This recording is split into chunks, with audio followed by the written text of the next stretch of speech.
Hello drama lovers, welcome back to my channel. నేను ఈ వీడియోలో టు మై బిలవ్డ్ థీఫ్ అనే డ్రామా ఎపిసోడ్ నెంబర్ 4 తెలుగులో ఎక్స్ప్లెయిన్ చేయబోతున్నాను. మిగిలిన ఎపిసోడ్స్ ఎవరైనా చూడకపోతే లింక్ డిస్క్రిప్షన్ లో ఇస్తాను, ఒకసారి వెళ్ళి చెక్ చేయండి. అలాగే ఇంకా ఎవరైనా నా ఛానల్ ని సబ్స్క్రైబ్ చేసుకోకపోతే సబ్స్క్రైబ్ చేసుకుని పక్కనే ఉన్న బెల్ ఐకాన్ ని క్లిక్ చేయండి. సబ్స్క్రైబ్ చేసుకోవడం వల్ల నేను చేసే ప్రతి వీడియో మీకు నోటిఫికేషన్ గా వస్తుంది. ఇక వీడియోలోకి వెళ్తే, లాస్ట్ ఎపిసోడ్ లో ఇయోల్ ఇంకా యూన్జో ఒకే దగ్గరుండి మాట్లాడుకోవడం చూసిన ఇంజేయు యూన్జో దగ్గరికి వచ్చి, మిమ్మల్ని చూస్తుంటే ఏదో డౌట్ గా ఉందే అని, నువ్వు 70 ఏళ్ల ముసలివాడివి పెళ్లాడుతున్నావని అతడికి చెప్పావా అని అంటూ ఉంటాడు కదా. అంతేకాకుండా ఇయోల్ చూస్తుండగా యూన్జో భుజం మీద చెయ్యేసి ఇలా అంటూ ఉంటాడు, నేనెవర్నో ఇతడికి తెలియజేయి అని చెప్పడంతో దానికి యూన్జో, నాకు త్వరలో పెళ్లి జరగబోతుందని యూన్జో ఇయోల్ కి చెప్పడంతో ఇయోల్ చాలా షాకింగ్ గా చూస్తూ ఉంటాడు. అప్పుడే యూన్జో ఇంజేయుని ఇంత రాత్రి సమయంలో మీరిక్కడికి ఎందుకు వచ్చారని అడగడంతో దానికి ఇంజేయు, నువ్వు త్వరలో మా కుటుంబంలోకి రాబోతున్నావు కదా, అందుకొరకే మా కంట్రోల్లో ఉంచుకుందామని వచ్చానని ఇంజేయు అంటుండటంతో అది విన్న ఇయోల్ కి చాలా కోపం వస్తుంది. అప్పుడే అక్కడికి యూన్జో బ్రదర్ ఫుల్ గా తాగేసి లోపలికి వస్తూ ఉంటాడు. యూన్జో తన బ్రదర్ బాగా తాగడం చూసి, ఎందుకు ఇంతలా తాగావని అతడి దగ్గరికి వెళ్లి అడుగుతూ ఉంటుంది. అప్పుడే వాళ్ళ బ్రదర్ యూన్జోతో ఇలా అంటూ ఉంటాడు, ఇంజేయు నేను కలిసి తాగాము, అప్పుడే వెళ్ళిపోయాడు తను అంటూ ముందు ఉన్న ఇంజేయుని చూసి, బావా మీరిక్కడే ఉన్నారా అన్నట్లుగా అంటూ ఉంటాడు. దాంతో ఇయోల్ యూన్జో పెళ్లాడేది అతడినే అని అనుకుంటూ ఉంటాడు. యూన్జో వాళ్ళ బ్రదర్ ని అక్కడే పడుకోబెట్టి లోపలికి వెళ్లి తనకు తాగిన మత్తు దిగడానికి సూప్ తయారు చేయడానికి వెళ్తుంది. అప్పుడే ఇయోల్ ఇంజేయు దగ్గరికి వచ్చి, ఒకవేళ యూన్జో నీకు కాబోయే భార్య అయితే తన పైన కంట్రోల్ అనే పదాన్ని యూజ్ చేయడం సరైన పద్ధతి కాదు. నాలాంటి పోలీస్ దళంలో ఉన్న ఒక వ్యక్తి యూన్జేని ఏం చేయగలడు అని అడుగుతుండడంతో దానికి ఇంజేయు, నువ్వు తనని చూసే విధానాన్ని బట్టి నేను ఆ పదం వాడాల్సి వచ్చింది అని అంటూ ఉంటాడు. దానికి ఇయోల్ ఇంజేయుతో, నువ్వు చూసే విధానం కూడా అంతే ఉంది, కానీ నువ్వు తనని చేసుకోబోతున్నావు, నేనేమో తనకు దూరంగా ఉన్నాను, నా హద్దులు దాటకూడదు కదా, అందుకొరకే నిన్ను నేనేమి అనలేనని ఇయోల్ ఇంజేయుతో అంటూ ఉంటాడు. దానికి ఇంజేయు, ఏంటి నువ్వు నాతో గొడవ పడాలనుకుంటున్నావా అని అంటుండడంతో దానికి ఇయోల్, నన్ను చూస్తూ ఉంటే నీకు అర్థమయ్యుండొచ్చు నాకు కత్తి బాగా వాడడం వచ్చని, నీతో గొడవ పడాల్సి వస్తే అంతకన్నా సులభమైన పని ఎంచుకుంటాను, నాకు విషం కూడా ఇయ్యడం బాగా తెలుసు, అంతకాడికి వస్తే అది కూడా చేస్తానని ఇయోల్ ఇంజేయుతో అంటూ ఉంటాడు. దానికి ఇంజేయు, ఏంటి నువ్వు నన్ను బెదిరిస్తున్నావా, ఒక నీచమైన అమ్మాయి కోసం అందరూ నాతో గొడవ పడుతూ ఉంటారెందుకు అని ఇంజేయు అంటుండడంతో దానికి ఇయోల్, నీ మాటలు హద్దులు దాటుతున్నాయి, యూన్జో గురించి మాట్లాడేటప్పుడు జాగ్రత్తగా మాట్లాడని ఇయోల్ అంటుండడంతో దానికి ఇంజేయు, తను నా కుటుంబంలోకి వచ్చే ఒక ఉంపుడు గత్తె మాత్రమే, తను మా కుటుంబానికి అమ్ముడు పోయిందని ఇయోల్ కి కోపం వచ్చే విధంగా మాట్లాడుతూ ఉంటాడు. అప్పుడే ఇయోల్ ఇంజేయును కొట్టడానికి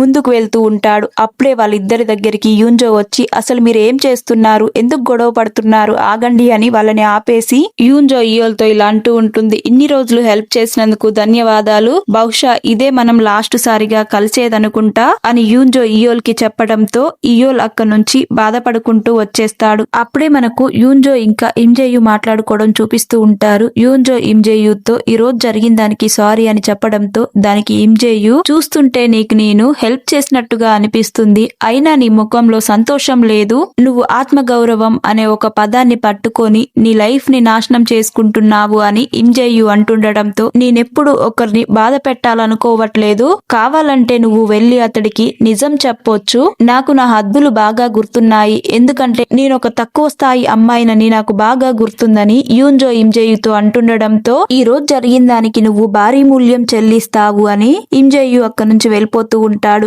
అదే టైంలో ఇంజేయు అక్కడి నుంచి బయటికి వెళ్లడం ఒక వ్యక్తి చెట్టు చాటు నుంచి చూసి ఉంటాడు. ఆ వ్యక్తి ఎవరంటే ఇంజేయు వాళ్ళ ఫాదర్. ఇయోల్ ఎక్కడెక్కడికి వెళ్తున్నాడు, ఎవరెవరిని కలుస్తున్నాడని తెలుసుకోవడానికి తన పెద్ద కొడుక్కి ఒక మనిషిని నియమించమని చెప్పే కదా ఆ వ్యక్తి అనుకుంటా. ఇయోల్ యూన్జో దగ్గరికి రావడంతో అతడు తనని ఫాలో అయ్యి అక్కడ వెయిట్ చేస్తూ ఉంటాడు. ఇంజేయు యూన్జోని కలిసి వెళ్లడం అతడు చూసి ఉంటాడు. అదే టైంలో మనకు ఆ చీప్ సెన్సార్ కిమ్ కి ఎవరో ఒక వ్యక్తి వచ్చి ఒక చిన్న పేపర్ లో కొన్ని సీడ్స్ ఇచ్చి ఇవి ఇమ్స్ హయాంగ్ పంపించాడని చెప్తూ ఉంటాడు. దానికి ఆ కిమ్ ఈ గింజలేంటి, ఇవి ఎలా యూజ్ చేయాలని అతన్ని అడగడం చూపిస్తూ ఉంటారు. కట్ చేస్తే మరుసటి రోజు జోసన్ ని చూపిస్తూ ఉంటారు. జోసన్ సుక్యోంగ్ ఒళ్ళో పడుకొని అక్కడే ఉన్న ఇమ్ సయాంగ్ తో జోసన్ ఇలా అంటూ ఉంటాడు, ఆ కిమ్ సెన్సార్ పదవి ఖాళీగా ఉంది కదా, దాన్ని నీ స్నేహితుడైన హిమ్జుక్ కి ఇవ్వండి అని చెప్పడంతో సరే అని జోసన్ కి హిమ్సయాంగ్ చెప్పి అక్కడి నుంచి వచ్చేస్తాడు. ఈ విషయం గురించి హిమ్సయాంగ్ తన కొడుకుతో మాట్లాడుతూ ఉంటాడు. అది విన్న హిమ్సయాంగ్ కొడుకు, ఇప్పుడు జోసన్ కి మిన్హుక్ అవసరం పడిందా, అతడు పదవిలోకి వచ్చి ఆ సంవత్సరం లాగా పట్టుబడితే మీకు చాలా ముప్పు. మిన్హుక్ ఆ సంఘటన జరిగిన తర్వాత ఇప్పటి వరకు మంచం పట్టే ఉన్నాడు. గత సంవత్సరమే అతడు కోలుకున్నాడు. అందుకనే నేను ఒక అడుగు ముందుకు వేసి అతడిని చంపాలనుకుంటున్నాను. ఇప్పుడు అతడిని చంపేసినా ఎవరికీ అనుమానం రాదని చెప్తుండడంతో దానికి ఇమ్ సయాంగ్ తన కొడుకుతో నీ మాటలు అదుపులో పెట్టుకో, అతడు నాకు పాత స్నేహితుడని గుర్తుంచుకో అని చెప్తూ ఉంటాడు. తర్వాత హిమ్ సయాంగ్ మిన్హుక్ దగ్గరికి వచ్చి నువ్వు చీఫ్ సెన్సర్ పదవిలో చేరమని జోసన్ చెప్పాడని చెప్పడంతో దానికి మిన్హుక్ నేను తిరిగి ఆ పదవిని చేపట్టే అంత శక్తి నాకు లేదు, ఎందుకంటే ఆ సంఘటన జరిగిన తర్వాత గత సంవత్సరమే నేను కోలుకున్నాను, నేను తిరిగి ఆ పదవిలోకి రాలేనని మిన్హుక్ ఇమ్ సయాంగ్ కి చెప్తూ ఉంటాడు. అంతేకాకుండా అప్పుడు జరిగిన సంఘటన నేను ఇంకా మర్చిపోలేను, దానివల్ల యూన్జో ఎంతగానో కష్టాలు అనుభవించింది, నేను మళ్ళీ నా కుటుంబాన్ని ఆ కష్టాల పాలు చేయాలనుకోవట్లేదని మిన్హుక్ ఇమ్ సయాంగ్ కి చెప్తూ ఉంటాడు.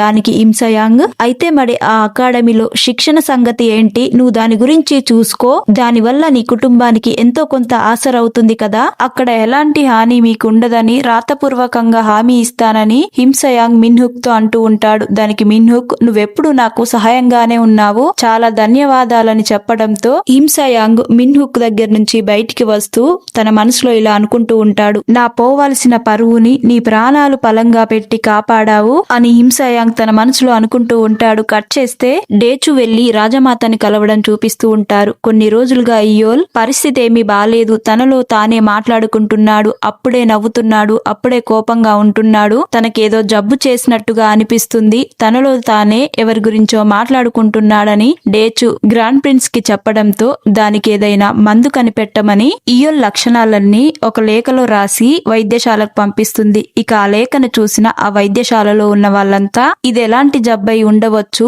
ఈ రాజ్యంలో ఉన్న వైద్యులందరికీ ఈ లేఖని పంపించండి, దీనికి మనం ఎలా అయినా పరిష్కారం కనుగొనాలి అని చెప్పి ఉంటాడు. కట్ చేస్తే యూన్జో వైద్యశాలలో మెడిసిన్ మొత్తం సర్దుతూ ఉంటుంది. అక్కడే ఉన్న ఒక లేడీ యూన్జోతో రాజమాత యువరాజుకు చెప్పిన లక్షణాలన్నీ చూస్తూ ఉంటే యువరాజుని ఎవరో రిజెక్ట్ చేశారనుకుంటా, అందుకొరకే తన గుండె పగిలిపోయిందేమో అని అమ్మాయి యూన్జోతో అంటూ ఉంటుంది. అది విన్న యూన్జో తన గుండె పగిలిపోయిందా అని ఇయోల్ గురించి ఆలోచిస్తూ ఉంటుంది. అప్పుడే యూన్జోకి ఇయోల్ తన నాడను తెంచి యూన్జో చేతికి గాయమైనప్పుడు కట్టుకట్టి ఉండే కదా ఆ క్లాత్ కనిపించడంతో యూన్జో ఆ క్లాత్ ను తీసుకొని ఇయోల్ గురించి ఆలోచిస్తూ అమ్మాయితో యూన్జో ఎవరికి యువరాజుని రిజెక్ట్ చేసే ధైర్యం ఉంటుంది అని యూన్జో అమ్మాయితో అంటూ ఉంటుంది. కట్ చేస్తే యూన్జో వైద్యశాలలో తన పనిని ముగించుకొని ఇంటికి వెళ్తున్న సమయంలో వైద్యశాల ముందు యూన్జో వాళ్ళ ఫాదర్ వెయిట్ చేస్తూ ఉంటాడు. నీ పని అయిపోయిందా, నీతో కలిసి ఇంటికి వెళ్దామని ఇక్కడ వెయిట్ చేస్తున్నానని అతడు యూన్జోకి చెప్తూ ఉంటాడు. దాంతో యూన్జో ఇంకా మిన్హుక్ ఇద్దరు కలిసి నడుచుకుంటూ వెళ్తూ ఉంటారు.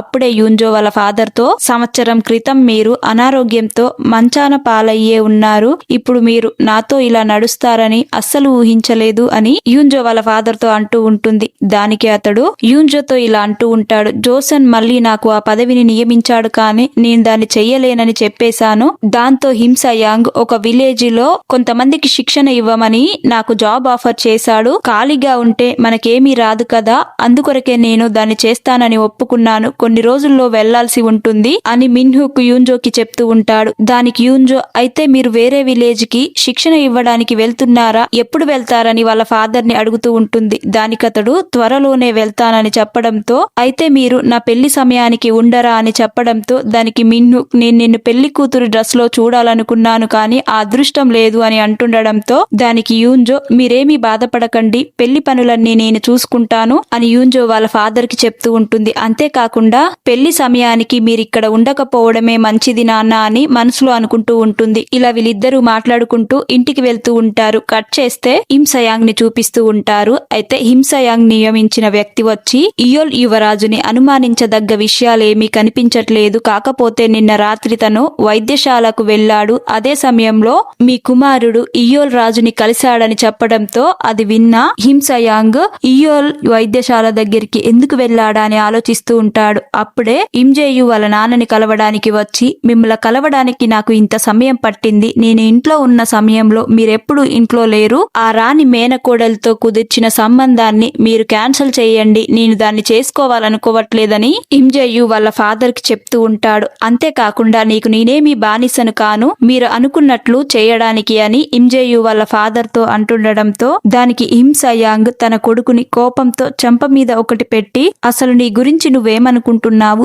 ఈ పెళ్లి చాలా ముఖ్యము, దీన్ని రద్దు చేయడానికి కుదరదని చెప్పడంతో ఇంజేయు కోపంగా అక్కడి నుంచి వచ్చేస్తూ ఉంటాడు. ఇక అలా నడుచుకుంటూ వెళ్తున్న సమయంలో ఇంజేయుకు యూన్జో కనిపిస్తుంది. యూన్జో మెడిసిన్ కొంటున్న అతడితో మాట్లాడుతూ నవ్వుతూ ఉంటుంది. అప్పుడే ఇంజేయు యూన్జోని చూసి నువ్వు నవ్వుతున్నావా అని యూన్జో దగ్గరికి వెళ్లి యూన్జో చేతిలో ఉన్న మెడిసిన్ ని తీసుకుని కింద పడేసి యూన్జోని పక్కకు లాక్కొని వెళ్లి, నువ్వు నవ్వుతున్నావా, నీకు ఈ సమయంలో ఎలా నవ్వు వస్తుంది, నువ్వు పెంచుకోవాల్సింది పగ ప్రతీకారాలు, నువ్వు మీ నాన్నగారు మంచాన పడ్డప్పుడు సేవ చేశావు కదా, అలానే మా తాతగారికి సేవ చేద్దామనుకుంటున్నావు, వాళ్ళు చేస్తున్న ఈ పనులకు నీకు నవ్వెలా వస్తుంది అని హిమ్సయాంగ్ యూన్జోతో అంటూ ఉంటాడు. దానికి యూన్జో హిమ్సయాంగ్ తో, ఏంటి నువ్వు మళ్ళీ ఈ పెళ్లిని రద్దు చేసుకోమని చెప్తున్నావా, నేనెప్పటికీ అలా చేయలేను, ఇది పెళ్ళని నువ్వు అనుకుంటున్నావా, అది అస్సలే కాదు, ఇది ఒక అగ్రిమెంటు, దీని ద్వారా నా కుటుంబం సంతోషంగా ఉండొచ్చని నేను ఇలా చేస్తున్నాను, దీన్ని నేను అస్సలు క్యాన్సిల్ చేయలేనని యూన్జో అక్క నుంచి వచ్చేసి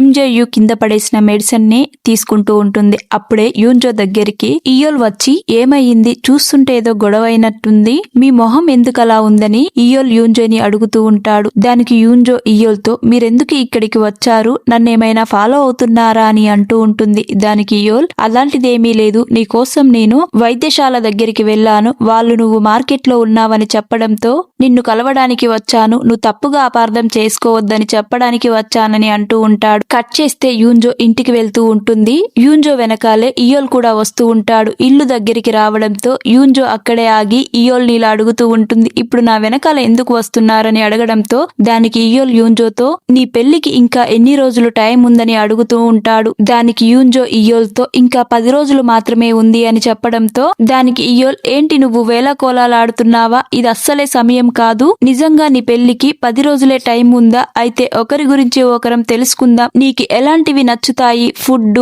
సంగీతం, బంగారం లేదా దుస్తువులు, ఎలాంటివి నచ్చుతాయని ఇయోల్ యూన్జోని అడుగుతూ ఉంటాడు. దానికి యూన్జో, నువ్వేం మాట్లాడుతున్నావో నాకు అర్థం కావట్లేదని అంటుండడంతో దానికి ఇయోల్, నన్ను చూస్తుంటే నీకు ఇంకా అర్థం కావట్లేదా, నన్ను అర్థం చేసుకోవడానికి నీకెంత సమయం కావాలని అడుగుతూ ఉంటాడు. దానికి యూన్జో, లేదు నేను ఇప్పుడు వెళ్ళాలి అని అక్కడి నుంచి వెళ్తూ ఉంటుంది. అప్పుడే ఇయోల్ యూన్జోతో, నువ్వు నా నుండి పారిపోవాలనుకుంటున్నావు, ఎందుకంటే నువ్వు నాకు భయపడుతున్నావని ఇయోల్ యూన్జోతో అంటూ ఉంటాడు. దానికి యూన్జో, నేను భయపడుతున్నానా, నేనెందుకు భయపడతానని యూన్జో అంటుండటంతో దానికి ఇయోల్, నీకు సమాధానం తెలుసు ఎందుకు భయపడుతున్నావో అని అంటుండడంతో దానికి యూన్జో, నేను అంతా క్లియర్ చేయాలనుకుంటున్నానని ఇయోల్ తో యూన్జో ఇలా అంటూ ఉంటుంది. నాకు ఆల్రెడీ పెళ్లి జరగబోతుంది అని యూన్జో అనడంతో దానికి ఇయోల్, నీకు అతడంటే ఇష్టం లేదు కదా అని అంటుండటంతో దానికి యూన్జో, ఇప్పుడు నేను నిన్ను ఇష్టపడి మరొక కొత్త ప్రాబ్లం లో ఇరుక్కోవాలనుకోవట్లేదు అని అంటుండడంతో దానికి ఇయోల్, ఇప్పుడు నువ్వు నన్ను రిజెక్ట్ చేస్తున్నావా అని అంటుండడంతో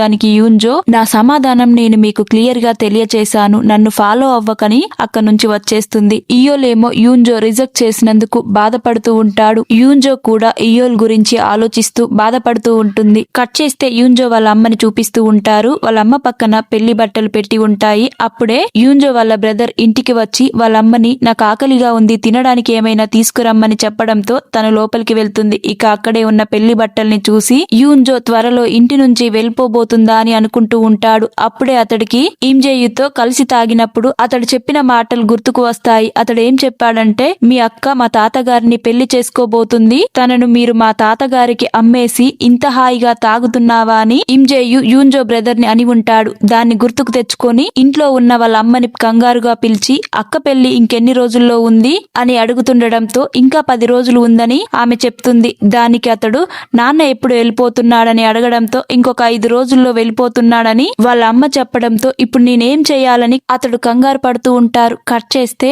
యూన్జో వాళ్ళ ఫాదర్ శిక్షణ కోసం వేరే గ్రామానికి బయలుదేరడం చూపిస్తూ ఉంటారు. మిన్నూక్ దగ్గరికి తన కొడుకు వచ్చి, మీరు పెళ్లి వరకు ఇక్కడ ఉండొచ్చు కదా అని అంటూ ఉంటాడు. దానికి అతడు, ఇప్పుడు నేను లేని సమయంలో ఇంటికి పెద్ద నువ్వే, అన్ని నువ్వే బాగా చూసుకోవాలి అని చెప్తూ ఉంటాడు. దానికి అతడు యూన్జోతో, నువ్వు నాన్నగారికి ఏమైనా చెప్పాలనుకుంటున్నావా అని అనడంతో, దానికి యూన్జో ఏమీ లేదనడంతో, నీ జీవితాన్ని నువ్వే చేతులారా నాశనం చేసుకుంటావెందుకు అని కోపంగా అక్కడి నుంచి వెళ్ళిపోతూ ఉంటాడు. అప్పుడే మిన్హ్యూక్ యూన్జో దగ్గరికి వెళ్లి, అతడి మాటలేమీ పట్టించుకోమాకు, పెళ్లి సమయంలో ఒంటరిగా వదిలేసి వెళ్తున్నందుకు క్షమించు అని చెప్పడంతో, దానికి మీ ఆరోగ్యం బాగా చూసుకోండని యూన్జో చెప్తూ ఉంటుంది. దాంతో అతడు అక్కడి నుంచి బయలుదేరుతూ ఉంటాడు. కట్ చేస్తే అదే రోజు రాత్రి ఇమ్సయాంగ్ వెళ్లి జైల్లో ఉన్న కిమ్ ని కలుస్తాడు. అప్పుడు కిమ్ ఇమ్సయాంగ్ తో, అంతా బయట బానే ఉందా అని కిమ్ అతన్ని అడుగుతుండటంతో, దానికి ఇమ్సయాంగ్, నీకు ఎక్కువ రోజులు టైం ఇవ్వలేనని అంటూ ఉంటాడు. దానికి కిమ్, అయితే నువ్వు జోసన్ గదిలో పెట్టిన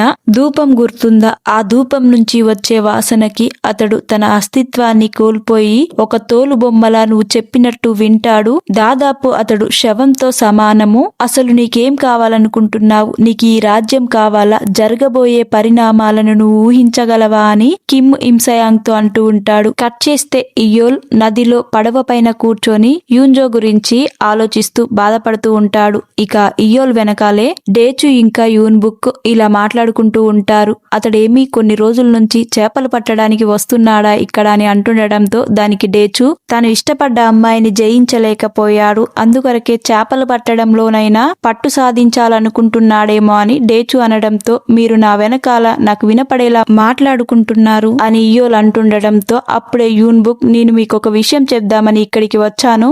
మార్కెట్ లో ఆ దొంగ గురించి అందరూ ఇలా మాట్లాడుకుంటున్నారు. ఆ చీప్ సెన్సార్ తప్పులు రాసిన బుక్ ని ఆ దొంగ చీప్ సెన్సార్ నుంచి దొంగతనం చేసి అతడి తప్పులు బయటపడేలా చేసిందని అందరూ మాట్లాడుకుంటున్నారు. ఆ దొంగ పేరు ప్రాఖ్యాతల కోసమే ఇదంతా చేస్తుందా అని యూన్బుక్ అంటుండడంతో, దానికి ఇయోల్, అసలు మనం ఈ విషయాన్ని వేరే మార్గం ద్వారా తనిఖీ చెయ్యాలి. అసలు ఆ చీప్ సెన్సార్ తప్పులన్నిటిని ఒక బుక్కులో రాసిందెవరో అతడిని కనుక్కోండి. రేపు చీప్ సెన్సార్ దగ్గరికి వెళ్లి అతని డీటెయిల్స్ అడగండి అని చెప్తూ ఉంటాడు. కట్ చేస్తే అదే సమయంలో యూన్జోని చూపిస్తూ ఉంటారు. యూన్జో వైద్యశాలలో ఉండి ఉంటుంది. యూన్జోని కలవడానికి అక్కడికి కొంతమంది చిన్నపిల్లలు వచ్చి ఉంటారు. అయితే వాళ్ళని ఒక వ్యక్తి ఆపుతూ, రేపు యూన్జో పెళ్లి ఉంది, తనని అలసిపోయేలా చేయకండి అని వాళ్ళని అక్కడి నుంచి పంపిస్తూ ఉంటే, యూన్జో వాళ్ళని తన దగ్గరికి రమ్మని చెప్తుంది. యూన్జో ఆ చిన్న పిల్లల గాయాలకు వైద్యం చేసి వాళ్లకు భోజనం కూడా పెడుతుంది. అప్పుడే యూన్జో దగ్గరికి ఒక చిన్న అబ్బాయి వచ్చి దానం చేయమని అడుగుతాడు. నా దగ్గర ఇవ్వడానికి ఏమీ లేదు, ఈ అన్నం మాత్రమే ఉందని యూన్జో అతడికి దానం చేయడంతో, ఆ చిన్న అబ్బాయి యూన్జో చేతికి ఒక తాయెత్తును కడతాడు. ఇక యూన్జో ఆ తాయెత్తును చూసి, ఇది చాలా అందంగా ఉంది చూడ్డానికి అని అనుకుంటూ ఉంటుంది. అదే సమయంలో ఇయోల్ మార్కెట్ లోకి వస్తూ ఉంటాడు. మార్కెట్ లోకి వస్తూ ఉంటే అదే చిన్న అబ్బాయి ఇయోల్ దగ్గరికి వచ్చి దానం చేయమని అడగడంతో, ఇయోల్ తన దగ్గరున్న ఒక చిన్న బంగారపు ముక్కని ఇచ్చి, ఇది నీకు ఉపయోగపడుతుందనుకుంటా అని అనడంతో, ఆ అబ్బాయి మళ్ళీ ఒక చిన్న తాయెత్తుని తీసి ఇయోల్ చేతికి కూడా కడతాడు. ఇయోల్ కూడా ఈ తాయెత్తు చాలా బాగుందని ఆ తాయెత్తును చూస్తూ ఉంటారు. కట్ చేస్తే మరుసటి రోజు యూన్జో తన పెళ్లి బట్టలు వేసుకొని రెడీ అయ్యి ఉంటుంది. యూన్జోని పెళ్లి బట్టల్లో చూసిన తన సోదరుడు, నువ్వు ఇంత అందంగా ఎందుకు ఉన్నావు, అసలు నువ్వు ఇలా చేయడానికి వీల్లేదని వాళ్ళ అమ్మని పిలిచి జరిగిన విషయమంతా చెప్పేస్తాడు. దీంతో యూన్జో వాళ్ళ అమ్మ ఏడుస్తూ యూన్జోతో, నువ్వు ఈ పెళ్లి చేసుకోవడానికి అస్సలు వీల్లేదని బాధపడుతూ ఉంటుంది. అప్పుడే యూన్జో వాళ్ళ అమ్మతో, నువ్వు ఏమాత్రం కూడా ఈ పెళ్లిని ఆపడానికి ఆలోచించమాకు, నేనొక పవర్ఫుల్ ఫ్యామిలీలో ఉండాలనుకుంటున్నాను, మీరు ఇప్పుడు ఈ పెళ్లి నుంచి క్యాన్సిల్ చేస్తే మనల్ని ఇంట్లో నుంచి బయటికి గెంటేస్తారు అని యూన్జో అంటుండడంతో, దానికి యూన్జో వాళ్ళ అమ్మ, 70 ఏళ్ల ముసలివాణ్ణి పెళ్లి చేసుకొని ప్రేమ ఎలా పొందుతావని అంటుండటంతో, దానికి యూన్జో, ప్రేమ అనేది మనకు ఇల్లుని కొనిపెడుతుందా, అంతేకాకుండా మంచి ఆహారాన్ని ఇస్తుందా, మనం మళ్ళీ ఆ చీకటి కోణాల్లో బ్రతకాలనుకుంటున్నావా, అది చాలా దారుణంగా ఉంటుంది. అనారోగ్యంతో ఉన్న అమ్మ, ఫ్యామిలీ కోసం కష్టపడుతున్న నాన్న, తమ్ముడు, ఒకసారి ఆలోచించు, ఇవన్నీ రోజు నన్ను నరకంలోకి నెట్టేస్తున్నాయి, మన బ్రతుకులు బాగుండాలంటే ప్రశాంతంగా నన్ను వెళ్ళనివ్వమ్మా అని యూన్జో వాళ్ళ అమ్మకు చెప్తూ ఉంటుంది. దాంతో వాళ్ళ అమ్మ కింద కూర్చొని ఫుల్లుగా ఏడుస్తూ ఉంటుంది. యూన్జో వాళ్ళ అమ్మ ఏడుస్తుంటే ఇంట్లో నుంచి బయటికి వచ్చి, నన్ను క్షమించమ్మా అని యూన్జో తన మనసులో అనుకుంటూ ఉంటుంది. అదే సమయంలో మనకు ఇమ్జే ఇంజేయును చూపిస్తూ ఉంటారు. ఇంజేయు తనకు నిశ్చితార్థమైన అమ్మాయి ఇంటికి వచ్చి నేను నిన్ను పెళ్లి చేసుకోవాలనుకోవట్లేదు, ఈ పెళ్లిని నువ్వే క్యాన్సిల్ చేయు అని తనతో చెప్తూ ఉంటాడు. దానికి హేరిం ఇది చెప్పడానికి ఇంత దూరం వచ్చావా, తొందరపాట్లో ఈ నిర్ణయం తీసుకున్నావా అని అంటూ ఉంటుంది. దానికి ఇంజేయు లేదు ఆలోచించే తీసుకున్నానని అక్కడి నుంచి వచ్చేస్తూ ఉంటాడు. కట్ చేస్తే పెళ్లి కూతురుని తీసుకువెళ్లడానికి కొంతమంది యూన్జో వాళ్ళ ఇంటికి వచ్చి ఉంటారు. ఇక దాంతో యూన్జో బయటికి వచ్చి ఇంటి ముందు ఉన్న తన చెప్పుల్ని చూస్తూ ఉంటుంది. తన చెప్పుల ప్లేస్ లో ఇయోల్ వచ్చి యూన్జో కోసం కొన్న చెప్పుల్ని ముందుగానే అక్కడ పెట్టి వెళ్తాడు. ఇక ఈ చెప్పులు ఎక్కడివని వాళ్ళని యూన్జో అడగడంతో ఇంతకు ముందే ఒక కుర్రాడు వచ్చి ఈ చెప్పులను పెట్టాడని చెప్పడంతో అక్కడే ఉన్న తామరాకును చూసిన యూన్జో ఆ చెప్పుల్ని ఇయోలే పెట్టి ఉంటాడని అర్థం చేసుకొని వాటి సైడే అలా అనే చూస్తూ ఉంటుంది. తర్వాత యూన్జో ఆ చెప్పుల్ని ఇంట్లో పెట్టేసి వాళ్ళతో పాటు పెళ్లికి వెళ్తూ ఉంటుంది. వచ్చిన వాళ్ళు యూన్జోని పల్లకిలో కూర్చోపెట్టి పెళ్లి కొడుకు ఇంటికి తీసుకుని వెళ్తారు. ఇక యూన్జో పెళ్లి బట్టల్లో హింసయాంగ్ ఇంటి దాకా వెళ్ళాక అక్కడే ఉన్న ఇంజేయు యూన్జోని తీసుకురావడం చూసి తొందరగా కోపంగా అక్కడికి వెళ్లి పల్లకిలో ఉన్న యూన్జేని బయటికి లాగి ఇంజేయు ఆ పల్లకిని గట్టిగా తన్నుతూ ఉంటాడు. అప్పుడే యూన్జో అతడి దగ్గరికి వెళ్లి నువ్వేం చేస్తున్నావని అడుగుతుండడంతో నువ్వు నిజంగా వాళ్లకు అమ్ముడు పోతున్నావా అని ఇంజేయు యూన్జోని అంటుండడంతో యూన్జోకి కోపం వచ్చి ఇంజేయు చెంపపైన లాగిపెట్టి ఒకటి పెట్టి అక్కడి నుంచి ఇంట్లోకి వెళ్తుంది. అయితే అప్పుడే ఇంట్లో ఉన్న ఆ పని వాళ్ళంతా యూన్జో పెళ్లి చేసుకోబోయే ముసలివాడు చనిపోయాడని ఏడుస్తూ ఉంటారు. కట్ చేస్తే అదే రోజు రాత్రి కిమ్ ని కలవడానికి యూన్ బుక్ జైలుకి వచ్చి ఉంటాడు. ఇక జైల్లో కిమ్ చనిపోయి ఉండడం చూసి తొందరగా యూన్ బుక్ లోపలికి వెళ్లి చూస్తాడు. అయితే కిమ్ ని ఎవరో చంపేసి ఉంటారు. చంపిందెవరో అని కింద పేరు రాసి ఉంటారనమాట. గిల్దాంగ్ అని ఉంటుంది. ఆ దొంగ పేరు గిల్దాంగ్ అని అందరూ పిలుస్తూ ఉంటారు. అయితే ఆ దొంగ చంపేశారని యూన్ బుక్ అనుకుంటూ ఉంటాడు. కట్ చేస్తే మనకు యూన్జోని చూపిస్తూ ఉంటారు. యూన్జో ఒక ఇంట్లో కూర్చొని బాధపడడం చూపిస్తూ ఉంటారు. యూన్జో దగ్గరికి ఒక వ్యక్తి వచ్చి ఇది నీకోసమే తీసుకువచ్చాను, మార్నింగ్ నుంచి నువ్వు ఏమీ తినలేదనుకుంటా అని ఫుడ్ ని ఇస్తూ యూన్జోకి ఇలా చెప్తూ ఉంటాడు. జైల్లో ఉన్న కిమ్ ని గిల్దాంగ్ దొంగ చంపేశారని చెప్పడంతో అది విన్న యూన్జో చాలా షాక్ అవుతుంది. అలా ఎలా జరిగి ఉంటుంది, నేను అలా చేయలేదని మనసులో అనుకుంటూ ఉంటుంది. తర్వాత యూన్జో ఆ దొంగ బట్టలు వేసుకొని విషయం ఏంటో తెలుసుకోవడానికి ఆ జైలు దగ్గరికి వెళ్తుంది. అక్కడ యూన్ బుక్ ఇంకా కిమ్ వైఫ్ మాట్లాడుకోవడం యూన్జో గోడ చాటుకు ఉండి వింటూ ఉంటుంది. కిమ్ ని చంపేసి రక్తంతో గిల్దాంగ్ అని రాసి ఉందని వాళ్ళు మాట్లాడుకోవడం విన్న యూన్జో ఈ చావుకు నేను కారణం తెలుసుకోవాలని అక్కడి నుంచి ఇంటిపైకి ఎక్కి వెళ్తూ ఉంటుంది. అప్పుడే యూన్జోని కొంతమంది చూసి ఆ గిల్దాంగ్ దొంగ ఇక్కడే ఉన్నారు, వెళ్తున్నారు చూడని యూన్జోని ఫాలో అవుతూ ఉంటారు. ఇక వాళ్ళ నుంచి యూన్జో తప్పించుకోవడానికి ట్రై చేసి యూన్జో కింద పడిపోతుంది. అప్పుడే యూన్జో తలకి ఒక గాయమైతుంది. కట్ చేస్తే మనకు ఇయోల్ ని చూపిస్తూ ఉంటారు. ఇయోల్ డల్ గా కూర్చొని యూన్జో పెళ్లి అయిపోయిందేమో అని ఆలోచిస్తూ ఉంటాడు. యూన్జో గురించి ఆలోచిస్తూ అలా నిద్రలోకి జారుకుంటాడు. అదే సమయంలో యూన్జో కింద పడి పైకి లేచి నిదానంగా ఒక బాయి పక్కకు వెళ్లి బాయి చాటుకు కూర్చొని తన మొహానికున్న మాస్క్ ఇంకా తన దగ్గరున్న బాణాల్ని ఆ బాయిలో పడేస్తుంది. యూన్జో తలకు గాయం అవ్వడంతో యూన్జో అక్కడే కూర్చొని అలానే స్పృహ కోల్పోతుంది. కట్ చేస్తే మనకు ఇయోల్ చేతికున్న బ్రాస్లెట్ ఇంకా యూన్జో చేతికున్న బ్రేస్లెట్ మెరవడం చూపిస్తూ ఉంటారు. ఆ తర్వాత యూన్జో ఆత్మ వెళ్లి ఇయోల్ బాడీలోకి వెళ్తుంది. ఇయోల్ ఆత్మ వెళ్లి యూన్జో బాడీలోకి వెళ్లడం చూపిస్తూ ఉంటారు. కొద్దిసేపటి తర్వాత వీళ్ళిద్దరికి స్పృహ వచ్చాక ఒకరి బాడీలో ఆత్మ మరొకరి బాడీలో ఉండడం చూసి ఇయోల్ ఇంకా యూన్జో ఆశ్చర్యపోతూ ఉంటారు. ఇక్కడితో ఈ ఎపిసోడ్ ఎండ్ అయిపోతుంది. తర్వాత ఏం జరిగి ఉంటుందనేది మరొక ఎపిసోడ్ లో తెలుసుకుందాం. వీడియో నచ్చితే లైక్ చేయండి, షేర్ చేయండి, సబ్స్క్రైబ్ చేయడం మాత్రం మర్చిపోకండి. Thank you for watching.